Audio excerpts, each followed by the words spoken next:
নমস্কার বন্ধুরা, welcome to exam Challenger.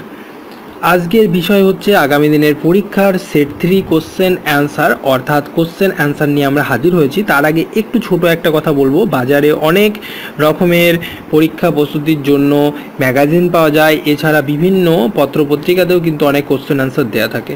আপনারা অবশ্যই সেগুলো ফলো করবেন, সেটা আমি বারণ করছি না, কিন্তু একটু দেখে নেবেন, কারণ সেই সব পত্রপত্রিকায় প্রায় 30% অ্যান্সার ভুল দেওয়া থাকছে।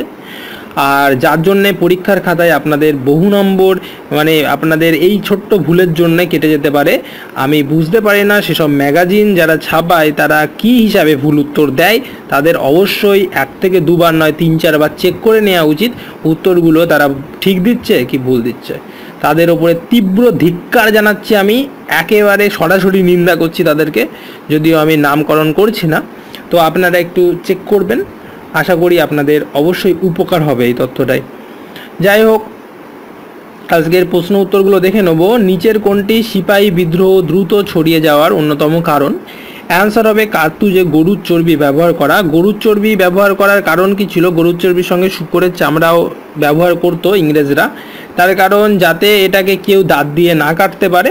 আসলে ধর্ম চলে যাওয়ার ভয়ে মুসলিমরা কখনোই চাইতো না যে তারা শূকরের মাংসকে মুখ দিয়ে ছিঁড়ুক, অথবা হিন্দুরা কখনোই চাইতো না যে গরুর মাংস অর্থাৎ চর্বি যেহেতু ব্যবহার করা হতো, গরুকে আর কি হিন্দুরা ভগবান হিসাবে মানে, তো সেটা কখনোই চাইতো না যে মুখ দিয়ে ছিঁড়তে। তো এটাই আর কি অন্যতম কারণ সিপাহী বিদ্রোহ দ্রুত ছড়িয়ে পড়ার। তো নেক্সট প্রশ্ন দেখে নেব। কোন ইউরোপীয় বণিকেরা প্রথম ভারতের সঙ্গে বাণিজ্য শুরু করেছিল? এখানে অ্যান্সার হয়ে যাবে পর্তুগিজ। রেসারপিন কোন রোগের উপশমে ব্যবহার করা হয়? অ্যান্সার হচ্ছে উচ্চ রক্তচাপ। নিচের কোনটি গান্ধার শিল্পের নিদর্শন নয়? অ্যান্সার হচ্ছে খাজুরাহো। নিচের কোন আন্দোলনে হিন্দু ও মুসলিম সমভাবে অংশগ্রহণ করেছিল? আইন অমান্য আন্দোলনে হিন্দু ও মুসলিম কিন্তু সমানভাবে অংশগ্রহণ করেছিল। প্রেসার কুকারে রান্না সুবিধাজনক কেন? তো এর অ্যান্সারটা আমরা দেখে নেব। এখানে অ্যান্সার আছে জলের স্ফুটনাঙ্ক বৃদ্ধি পায়।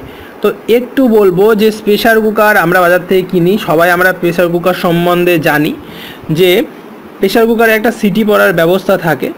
তো সাধারণত 100 ডিগ্রি সেন্টিগ্রেড তাপমাত্রায় জল ফোটে, কিন্তু প্রেসার কুকারের ভিতরে সেটা করা হয় 120 থেকে 125 ডিগ্রি সেন্টিগ্রেড, যার ফলে যে কোনো জিনিসই বেশি তাড়াতাড়ি সিদ্ধ হয়ে যায়।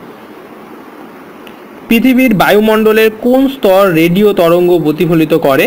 অ্যান্সার হবে আয়নোস্ফিয়ার। আয়নোস্ফিয়ার এমন একটা স্তর যেখান থেকে রেডিও যে তরঙ্গ সেটা প্রতিফলিত হয়ে থাকে। আর আমাদের সাধারণত আয়নোস্ফিয়ার যে অংশটা, সেই অংশটা দিয়েই আর কি প্লেন অর্থাৎ উড়োজাহাজ চলাফেরা করে যখন একদম শেষ স্তরে পৌঁছে যায়।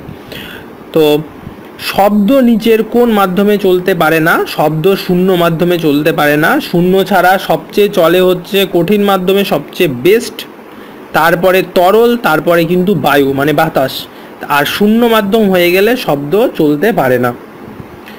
ফল পাকতে কোন গ্যাস ব্যবহৃত হয়? অ্যান্সার হবে অ্যাসিটিলিন।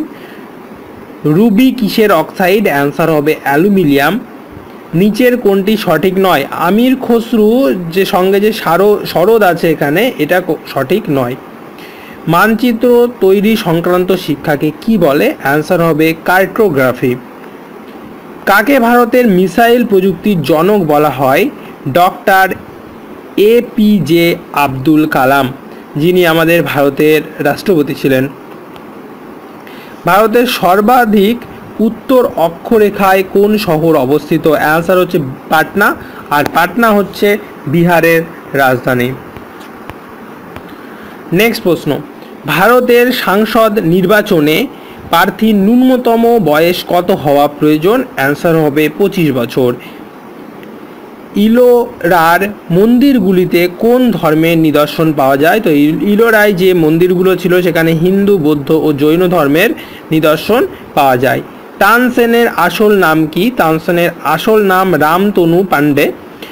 দাক্ষিণাত্যে কোন রাজবংশের শাসনকালে মহাবলীপুরমে 7টি প্যাগোডা নির্মিত হয়েছিল? অ্যান্সার হয়ে যাবে পল্লব রাজবংশ। 1857 সালের বিদ্রোহের সময় কে ভারতের গভর্নর জেনারেল ছিলেন? অ্যান্সার হবে লর্ড ক্যানিং। গৌতম বুদ্ধ কোন বংশে জন্মগ্রহণ করেছিলেন? অ্যান্সার হবে শাক্য বংশ। কোন নদী বৃদ্ধ গঙ্গা নামে পরিচিত? অ্যান্সার হবে গোদাবরী। নিচের কোনটি তানজানিয়ার রাজধানী? অ্যান্সার হবে দার এস সালাম। কোন মহিলা বিশ্বে প্রথম ইংলিশ চ্যানেল পাস করেন? অ্যান্সার হবে আরতি গুপ্ত। লোকসভার অধ্যক্ষ কার কাছে পদত্যাগ পেশ করেন? তো এখানে অ্যান্সার হয়ে যাবে উপাধ্যক্ষ। নিচের কোন রোগটি সৃষ্টির জন্য প্রোটোজোয়া দায়ী? অ্যান্সার হবে ম্যালেরিয়া। নিচের কোনটি একটি ভিটামিনের নাম? এটা হচ্ছে রাইবোফ্লোভিন, এটা হচ্ছে রাসায়নিক নামটা আর কি বলা আছে। তো নেক্সট হচ্ছে একজন বর্ণাঢ্য ব্যক্তি নিচের কোন দুটি রঙকে চিনতে পারে না? অ্যান্সার হচ্ছে লাল আর সবুজ রঙের তফাৎ একজন বর্ণাঢ্য ব্যক্তি চিনতে পারে না। আর বর্ণাঢ্য হলে খুবই অসুবিধা, তার কারণ হচ্ছে যেহেতু লাল সবুজ রঙের পার্থক্য বুঝতে পারে না, বিভিন্ন চাকরির ক্ষেত্রেও অসুবিধা হয়ে থাকে, বিশেষ করে টেকনিক্যাল লাইনের চাকরিগুলোতে খুবই অসুবিধা। তো আপনি বর্ণাঢ্য না সেটা চেক করার জন্য এক্সাম চ্যালেঞ্জারের অলরেডি একটা ভিডিও আপলোড করা আছে, আপনারা ওখানে গিয়ে চেক করে নিতে পারেন আপনাদের চোখের বর্ণাঢ্য ঠিক আছে না ভুল আছে।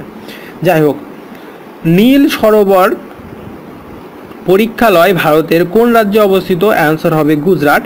জালিয়ানওয়ালাবাগের হত্যাকাণ্ড 1919 খ্রিস্টাব্দে যেটা ঘটেছিল পাঞ্জাবের অমৃতসরে, তো সেই সময় ভারতের ভাইসরয় কে ছিলেন?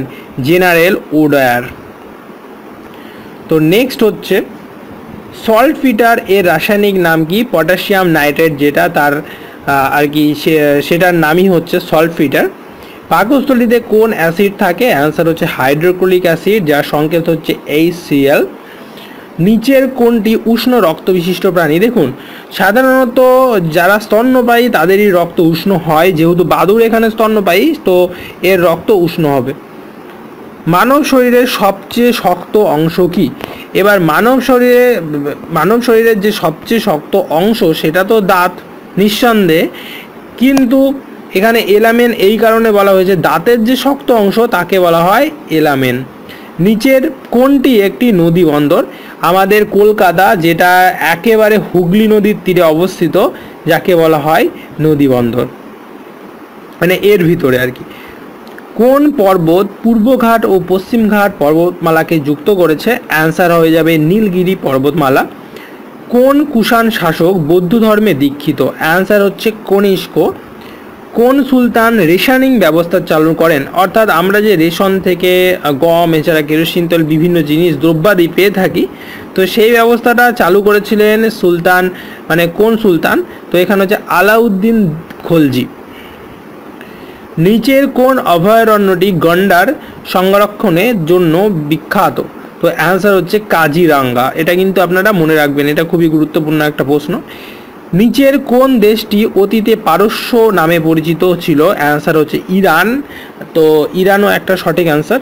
মানুষের জিহ্বা কত ধরনের স্বাদ গ্রহণ করতে পারে? তো এখানে দেখুন অপশান দেওয়া আছে 2টি, 4টি, 5টি, 7টি। তো অ্যান্সার একটাও না, অ্যান্সার 6টি। আমি আগেই বলেছিলাম যে প্রচুর প্রশ্ন ভুল আছে, এর আগে তো যেগুলো অপশানের ভিতরে আমি পেয়েছি সেগুলো তো কারেকশান করে দিয়েছি, তার মাঝখানেও যদি কোনো ভুল বেরিয়ে থাকে অবশ্যই আপনারা কমেন্ট করবেন, আশা করি ভুল বেরোবে না। আর সবচেয়ে বড় কথা, আমরা বিভিন্ন জনের সাজেশান থেকে আপাতত কোশ্চেন অ্যান্সার তৈরি করছি যাতে এই ধরনের প্রশ্নই পরীক্ষাতে আসে। আমাদের সাজেশান এক্সাম চ্যালেঞ্জারের যে স্পেশাল সাজেশান সেটা কাল থেকে দেওয়া হবে, সেটাই তো 100% কোনো ভুল থাকবে না, কিন্তু আপনারা দেখুন যে অপশানের ভিতরেই নেই। যাই হোক, এখানে অ্যান্সার হবে 6টি। এবার চলে আসি বাংলায়। রেখাঙ্কিত শব্দগুলির অর্থ নির্ণয় করুন। আমি অত শত জানি না, তো এটা কি হবে? অতপ্রকার। খাওয়ার পরই শরীরটা তার আই টান করতে লাগলো, এটা হচ্ছে অস্বস্তি বোধ। তাকে দেখার জন্য মনটা আকুপাকু করছে, এটা হচ্ছে উতলা বোধ। বুঝতেই পাচ্ছেন যে উতলা হচ্ছে মনটা, যেহেতু আকুপাকু করছে। আমতা আমতা করছো কেন? আমতা আমতা করার অর্থ হচ্ছে ইতস্তত। আমরা যখন কোনো কথা বলতে যাই, আমাদের কথা বেঁধে যায়, আমরা আমতা আমতা করি আর কি, তো তাকে ইতস্ততই বলে। তো নেক্সট হচ্ছে বড় সাহেব এসেছেন, এখানে বড় কোনো অর্থ প্রযুক্ত। এখানে হচ্ছে উচ্চ পদস্থ অর্থাৎ বড়, এখানে বড় কোন অর্থে প্রযুক্ত হয়েছে? বড় সাহেব বলতে আকারে বড় না, এখানে হচ্ছে উচ্চ পদস্থ, মানে কোনো চাকরির একদম হয়তো একটা বড় একটা লেভেল বা বড় টাইপের অফিসার, সেটাই বলা হচ্ছে আর কি। চাকরির ব্যাপারে আমার হাত ছিল, হাত এখানে কোন অর্থে প্রযুক্ত? তো এখানে তো অবশ্যই প্রভাব, এখানে হাত মানে সে তার চাকরিটা হয়তো করিয়ে দিয়েছিল বা তার সুপারিশ করেছিল তার জন্য, তো এখানে প্রভাব আর কি। ভালো চোখ না থাকলে ঔপন্যাসিক হওয়া যায় না। চোখ শব্দটি কোন অর্থে ব্যবহার করা হয়েছে? তো পর্যবেক্ষণ শক্তি। কোনো ঔপন্যাসিক যখন বই লেখে অবশ্যই তার পর্যবেক্ষণের শক্তি থাকা দরকার, না হলে কিন্তু সে অন্যভাবে দেখতে পারবে না। দেখুন, কোনো জিনিস তো আমরা সবাই দেখি, কিন্তু যে কবি হয় বা ঔপন্যাসিক হয় সে একটু সব কিছুই আলাদাভাবে দেখে। তুমি কথা দিয়েছিলে আবার আসবে, কথা এখানে কি অর্থে প্রযুক্ত? অ্যান্সার হচ্ছে প্রতিজ্ঞা, কারণ কাউকে কথা দেয়া অর্থাৎ প্রমিস করা। সন্ধি বিচ্ছেদ দেখে নেবো কিছু। রক্তাক্ত, রক্ত প্লাস অক্ত, রক্তাক্ত। মহার্ঘ, মহা প্লাস অর্ঘ, মহার্ঘ। তো বন্ধুরা, এই ছিল আজকের কোশ্চেন সেট 3। ভালো লাগলে অবশ্যই লাইক করবেন, কমেন্ট করবেন, আর অবশ্যই বন্ধুদের শেয়ার করবেন। সবাই ভালো থাকবেন, আগামী দিনের পরীক্ষা খুব ভালো করে দেবেন, আর অবশ্যই যারা নতুন এই চ্যানেলটিকে সাবস্ক্রাইব করবেন। ধন্যবাদ সবাইকে, ভালো থাকবেন।